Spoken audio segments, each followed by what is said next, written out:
Halo guys, welcome back to my channel. Bertemu lagi bareng aku, Yusuf Kun guys. Di video kali ini kita akan membahas alur cerita film Mission Impossible. Nah, di video sebelumnya kita sudah membahas alur cerita film Mission Impossible Assignment 2 Internasional. Tapi tenang aja, video ini nggak ada sangkut pautnya dengan Mission Impossible 2 Internasional itu ya guys ya. Jadi kalian bisa nonton mana aja terlebih dahulu. Yang penting kalian nonton dua-duanya karena dua-duanya sama-sama seru guys. Tanpa basa-basi, langsung aja kita masuk ke dalam alur ceritanya. Check it out. Di awal film kita diperlihatkan sebuah mobil truk melintas di jalan raya. Ternyata mobil itu menuju gudang penyimpanan senjata. Dan senjata-senjata itu akan diselundupkan dari Korea Utara ke Korea Selatan. Namun para polisi mengetahuinya dan akan memblokade jalan yang dilintasi mobil tersebut. Dan akhirnya mereka jumpa tengah. Saat para polisi memberhentikan laju truk, ternyata sopir dan anggotanya sudah bersiap siaga. Akhirnya perperangan pun terjadi. Di situ para polisi dibuat tak bernyawa.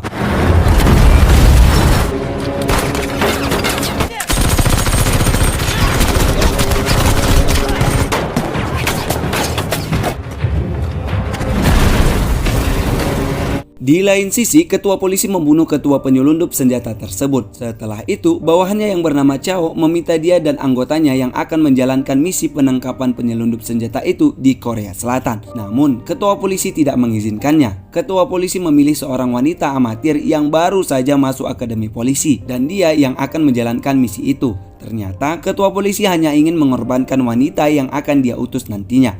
Dan film pun dimulai. Kita dibawa ke Korea Selatan. Di sana terlihat seorang pemuda yang sedang mengendap-endap masuk ke dalam rumah. Setelah berhasil, dia mencari sesuatu di bawah meja. Tapi tiba-tiba seorang polisi datang dan memergoki laki-laki itu. Dan ternyata dia menyelinap masuk ke ruangannya sendiri.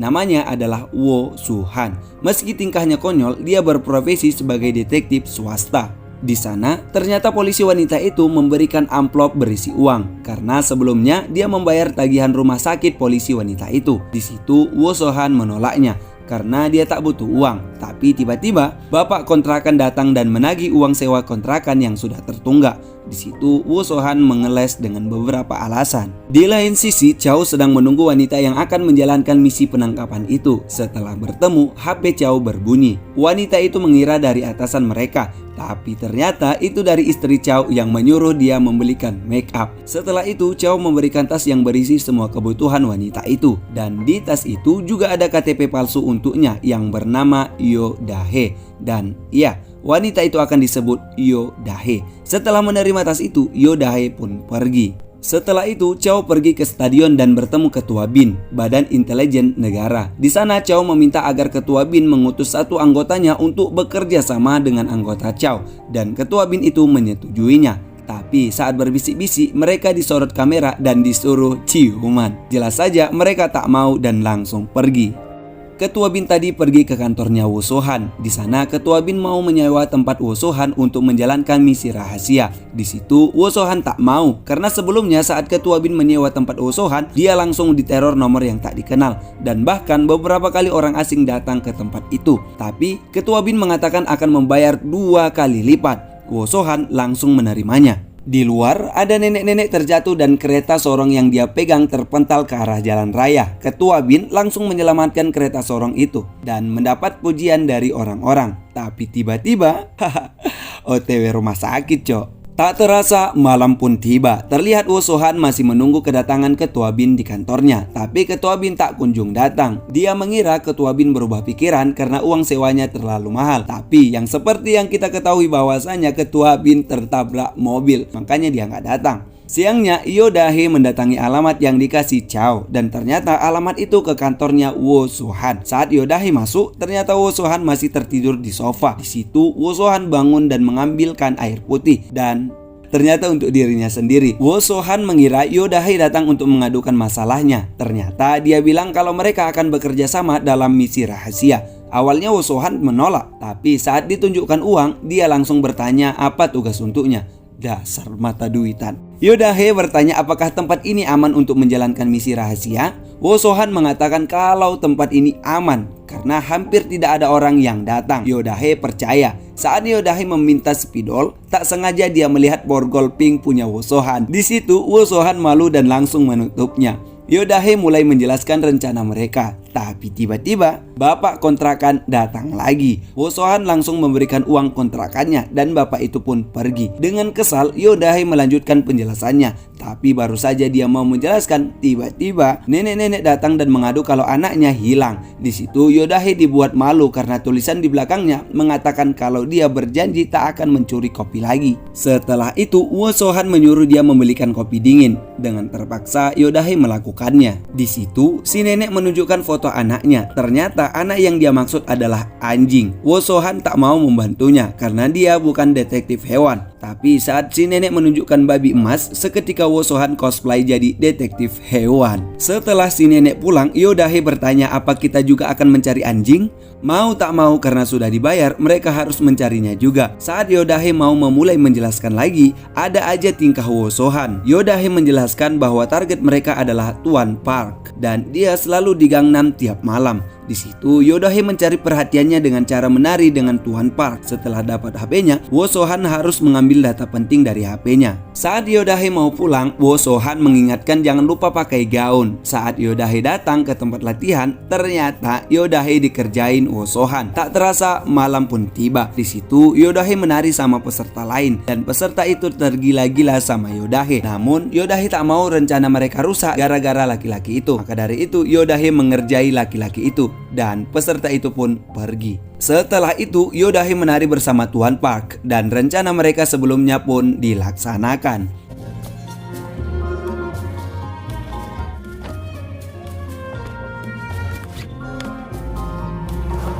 Saat HP-nya diperiksa, Tuan Park dapat ancaman dari Park Jun.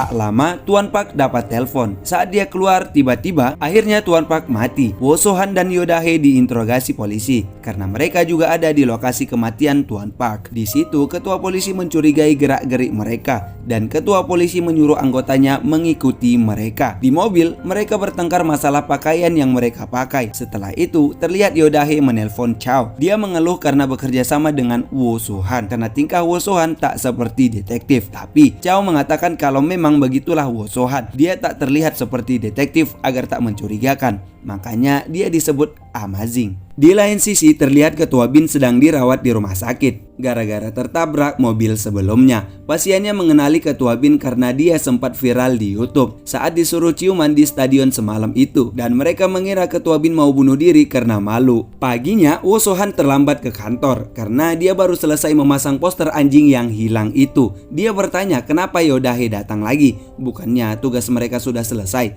Di situ Yodahe menunjukkan berita bahwasanya bos geng rodeo dibunuh. Tapi target mereka bukan pembunuhan itu, melainkan pistol yang dipakai karena pengedar barang itulah yang sedang mereka incar. Wosohan tak mau terlibat lagi, tapi Yodahe mengancam akan meminta uangnya kembali. Di situ dia langsung mengajak Yodahe ke tempat kenalan Wosohan, tapi mereka harus membawa uang 2 juta won dan Yodahe menyanggupinya.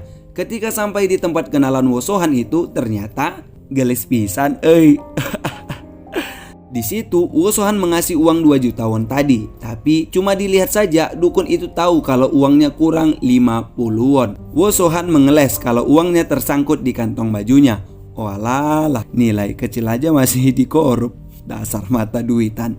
Mereka tak dapat informasi apa-apa dari dukun itu, cuma tentang geng kapak yang kejam dan minuman kedaluarsa yang sempat diminum Yodahe. Setelah itu, Yodahe mengajak Wosohan untuk mencari tahu tentang geng kapak. Di situ, Wosohan meremehkan kekuatan Yodahe untuk melawan geng kapak. Tapi saat Yodahe menunjukkan kekuatannya, Wosohan pun tepar. Mereka menuju markas geng kapak. Sampainya di sana, Yodahe bertanya apa belakangan ini ada yang menawarkan senjata pada mereka. Bos geng kapak mengatakan tidak. Mereka pun berdebat dan akhirnya bos kapak itu diborgol Wosohan dengan borgol pinknya. Tak lama terdengar suara tembakan dari luar dan ternyata ada beberapa musuh membantai anak buah geng kapak menggunakan pistol yang dicari mereka. Alhasil bos kapak tertembak. Di situ Yodahe mengira Wosohan tertembak karena melihat darah di bajunya, tapi darah itu cuma darah mimisan dari hidung Wosohan tadi. Setelah itu mereka pergi dan Yodahe sempat mengambil ponselnya bos kapak itu. Ternyata anak buah kepercayaan bos Kappa itu melihat bosnya dan akan balas dendam. Di mobil, Yodahe bertanya apa ada kawan Wosohan yang bisa meretas. Wosohan malah mengatakan kalau dia mau berhenti saja. Dia tak mau melanjutkan misi ini. Tapi Yodahe mengancam akan meminta uangnya kembali. Saking kesalnya, Wosohan akan mengembalikan uangnya. Tapi Yodahe menawari akan memberikan 10 juta won lagi kalau Wosohan menyelesaikan misi ini.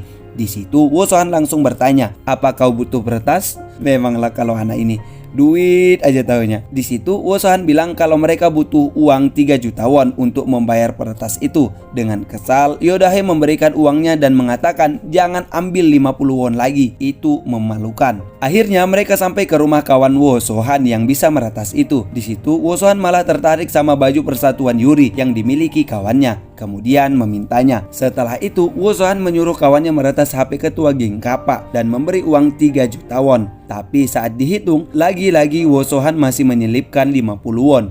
Aduh, hancur.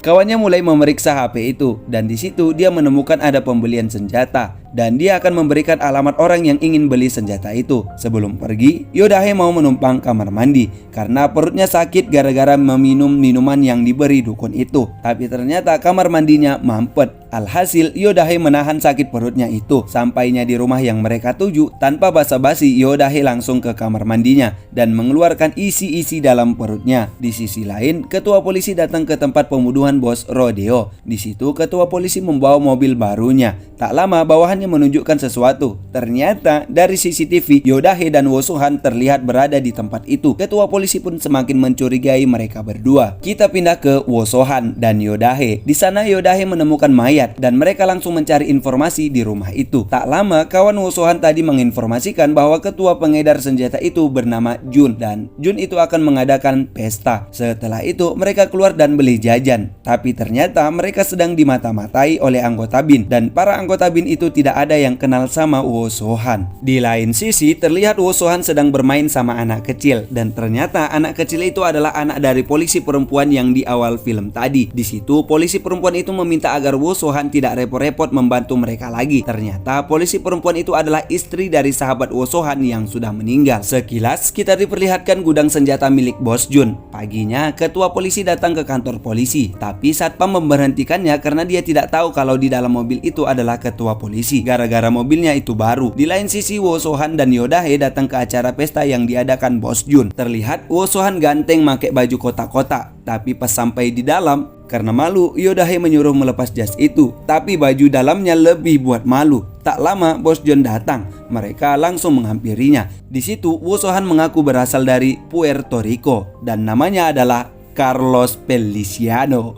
Dan Yodahe ngaku juga kalau namanya adalah Olga Feliciano. Saat berpelukan, Yodahe menaruh alat pelacak di kerah baju Bos Jun. Terlihat Bos Jun merasa risih atas tingkah laku mereka. Tak lama anak buah Bos Jun datang dan melihat Wosohan dan Yodahe. Anak buah yang lain menginfokan ke Bos Jun kalau geng Kappa datang dan mereka langsung pergi. Tanpa basa-basi, geng Kappa langsung menghajar anak buah Bos Jun. Di situ Bos Jun menengahi perkelahian itu dan mulai menghasut geng Kappa untuk membeli pistolnya. Akhirnya geng Kappa setuju kemudian pergi. Ternyata Yodahe mendengarkan percakapan mereka dari alat pelacak yang dia selipkan tadi. Dia mengasih tahu ke Wosohan, tapi Wosohan malah asik makan. Kembali ke Bos Jun, di situ anak buahnya menginfokan kalau Wosohan dan Yodahe ada di pesta itu. Di tempat pesta, Yodahe mendengarnya lalu mengajak Wosohan pergi. Tapi ternyata Wosohan lagi asik ngambil makanan. Akhirnya mereka tertangkap di dapur dan perkelahian kocak pun tak dapat terelakkan.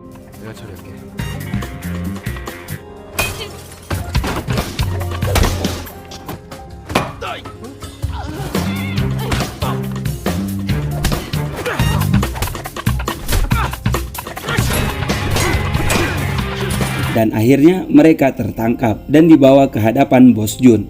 Saat bersama Bos Jun, Wosohan malah jujur tujuan mereka untuk mencari Kim.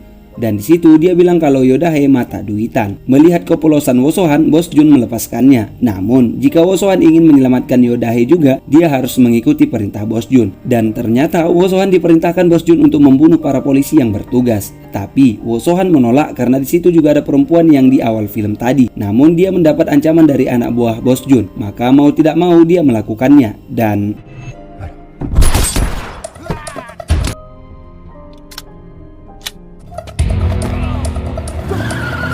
Ternyata yang dibunuh adalah anak buah Bos Jun. Kemudian dia pergi. Wo So-han pergi mencari tempat Yo-dahe disekap. Tapi saat keluar, ternyata para polisi sudah mengepungnya. Alhasil, Wo So-han dibawa ke kantor polisi. Malamnya di ruang interogasi, Wo So-han disuruh ketua polisi menelpon Yo-dahe. Awalnya Wo So-han tak mau karena dia kira Yo-dahe tak akan mengangkat karena sedang disekap. Tapi ternyata Yo-dahe mengangkat. Di situ Yo-dahe berbicara seolah-olah tidak terjadi apa-apa padanya. Padahal dia sedang ditodong pistol. Tapi ternyata omongan Yo-dahe adalah sebuah kode. Ketua polisi meremehkan Wo So-han karena mana mungkin agen Bin bisa bekerja sama dengan detektif swasta seperti Wo So-han. Tapi tiba-tiba anak buahnya mengatakan kalau Bin datang untuk melihat Wo So-han. Di situ ketua polisi terkejut terheran-heran. Ternyata Wo So-han adalah anggota militer dan dia adalah sersan Wo So-han. Bahkan dia pernah memimpin operasi penyelamatan ketua Bin yang sekarang saat di Thailand. Dan ternyatanya lagi, Wo So-han adalah pemimpin pasukan khusus 707. Tapi dia diberhentikan secara tidak hormat karena kesalahan fatal yang dia lakukan. Namun di situ ketua Bin tak bisa membantu Wo So-han dan mengatakan kalau Yo-dahe diutus memang untuk dikorbankan.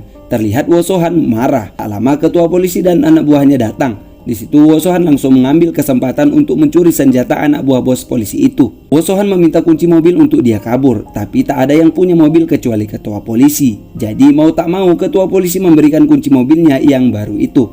Ketua polisi mengira satpam yang bertugas tahu kalau yang di dalam mobil itu bukan ketua polisi dan tidak membukakan jalan. Tapi ternyata itu membuat ketua polisi makin marah. Wo So-han menuju ke alamat yang sudah dikasih Yo-dahe dari kode tadi. Di sisi lain, ketua Jun memberitahukan tujuannya kepada Yo-dahe kalau dia mau mengadu domba Korea, sehingga saling bunuh-membunuh.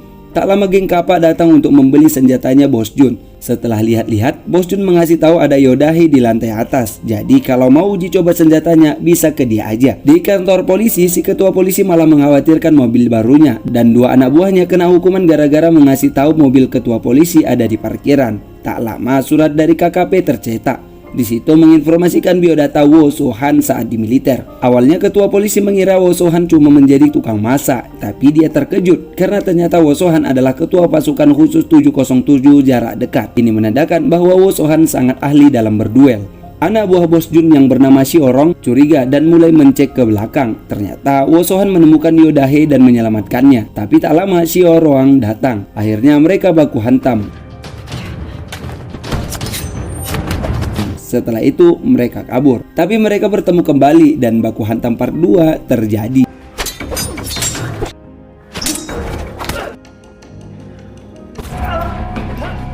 Akhirnya Wo So-han dapat mengalahkan Shiorong. Kemudian pergi. Dengan sekarat, Shiorong mau mengasih tahu ke bosnya, namun tak sempat dan terjatuh. Melihat itu, geng Kappa membantu untuk memburu Wo So-han dan Yo-dahe. Darong terpukul karena Shiorong yang terbunuh itu adalah adiknya. Di situ dia marah besar dan akan membunuh Wo So-han dan Yo-dahe. Terlihat Wo So-han dan Yo-dahe bersembunyi, tapi tiba-tiba akhirnya mereka baku hantam.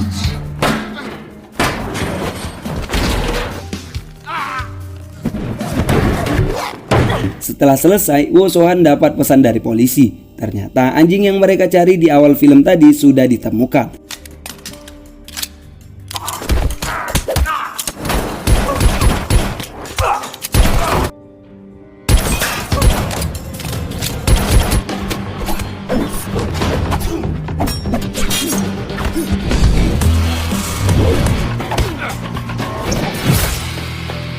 Akhirnya Bos Jun tertangkap dan mereka berujung di penjara. Tapi ternyata Wo So-han juga di penjara. Di situ ketua Bin mengajak Wo So-han bergabung dalam anggota Bin dan dia berjanji akan mengeluarkan Wo So-han. Tapi Wo So-han tak mau. Dia lebih memilih di penjara karena dia hampir mati berkali-kali. Tapi ketua Bin tak menyerah. Dia mengeluarkan uang 100 juta won dan ya, Wo So-han langsung mau. Scene beralih di rumah sakit. Polisi wanita itu didatangi perawat dan mau meminta tanda tangannya karena biaya operasi anaknya sudah dibayar.